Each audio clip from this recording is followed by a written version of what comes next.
આજે સમગ્ર ગુજરાતમાં બોટાદમાં હળદર ગામમાં ખેડૂતો ઉપર જે રીતે ભાજપના ઈશારાઓ પર અમારું જે શાંત આંદોલન હતું, આ આંદોલનને ઉગ્ર આંદોલન બનાવવાનું ષડયંત્ર કરવામાં આવ્યું છે અને જે ષડયંત્ર કર્યું છે એમાં અમારા નિર્દોષ ખેડૂતો 250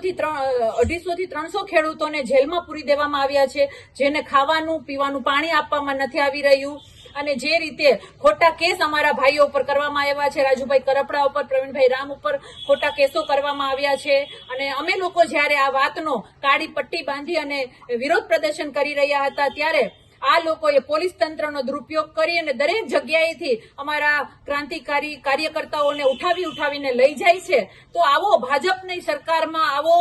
જે કાળો કાયદો છે, ભાજપની સરકાર ખેડૂત વિરોધી છે, એટલા માટે આજે અમે લોકોએ નક્કી કર્યું છે ને હું આજથી આમરણ ઉપવાસ ઉપર ઉતરી રહી છું. અમારી 3 માંગણીઓ અમે અત્યારે કલેક્ટર સાહેબને લેખિતમાં આપીએ છીએ. પહેલી માંગણી અમારી એવી છે કે જેટલા પણ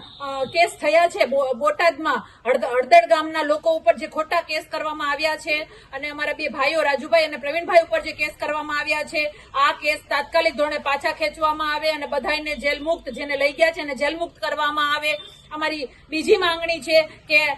ખેડૂતના હિત માટે દરેક જગ્યાએ શોષણ થાય છે, તો અમે ખેડૂત કિસાન આયોગની કમિશનની એક માંગણી કરીએ છીએ કે તાત્કાલિક ધોરણે